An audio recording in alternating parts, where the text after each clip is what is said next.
Hey everyone, I'm Kylie Harris. Welcome to Edge of Country. So glad you've tuned in because I have a guest today who the critics have compared to the great Roy Orbison and Frank Sinatra. You'll know him from the Grammy Award-winning group The Mavericks, and in the last couple of years his own solo career. He's recently released an album called After Hours. Raul Malo. Hello, Hi, buddy. Kylie. Nice to see you nice again. Nice to see you. What's it like to be compared to the great Frank Sinatra? Because Well, they are. The critics yeah. are saying that. I take that stuff, lightly. There's nobody like Frank. It's a nice compliment. Don't get me Right. wrong, but it's like no, you're way off base. Aw. When you have a career like that, I don't think anybody could be compared to him. Well, I have an idea that they'll be playing this album in particular for many, many years to come. This is gorgeous. I hope so. After Hours. Oh, thank you. Tell me about the songs on this album. Well, we recorded some of.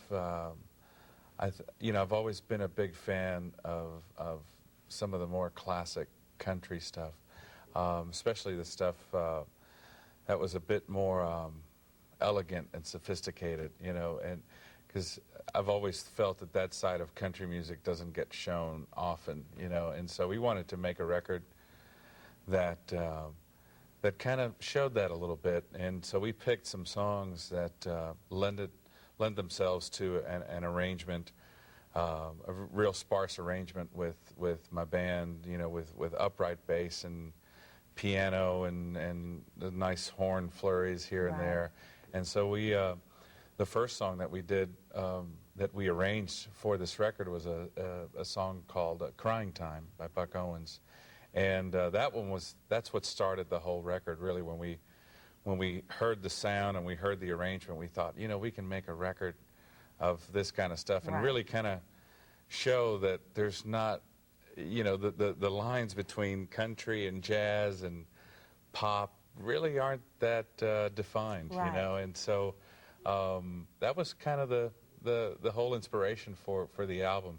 And we recorded Welcome to My World, which is, of course, just a beautiful melody, done by, Eddie Arnold did it, and Jim Reeves did it. We also did For the Good Times. Oh, Chris Christopherson classic. That is one of the best songs ever written. I think you're not going to get an argument from me on that one. And that song just kind of lent itself to an album called After Hours. You have to have a song in there called For the Good Times. Yes.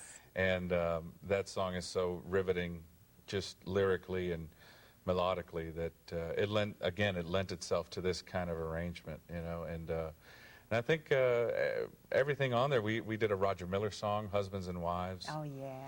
Which is one of my all-time favorites. And so we had a lot of fun. We've mentioned about half of them, and we're going to mention the other half after we take a look at a clip from the Mavericks. We've got to have you on the show, video form, until you make us a new one. Okay? Here from 2003, here's Raul and the Mavericks with Would You Believe?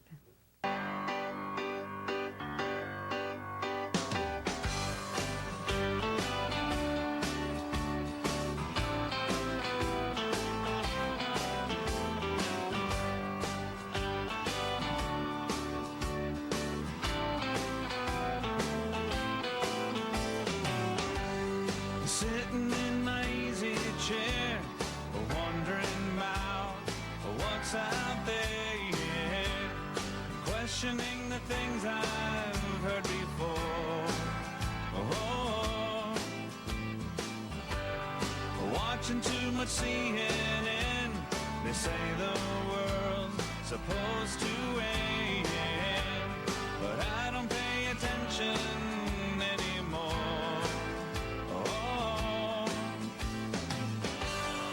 Would you believe it started 16 billion years ago? It's hard to conceive we'd lose it all, and then where would we go? Find another place where they don't know the human race.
Would You Believe from the Mavericks? But we're here with Raul Malo talking about the new album. Let's continue talking about the song choice on this Sure. new romantic CD. They're calling it the Makeout Album of the Year.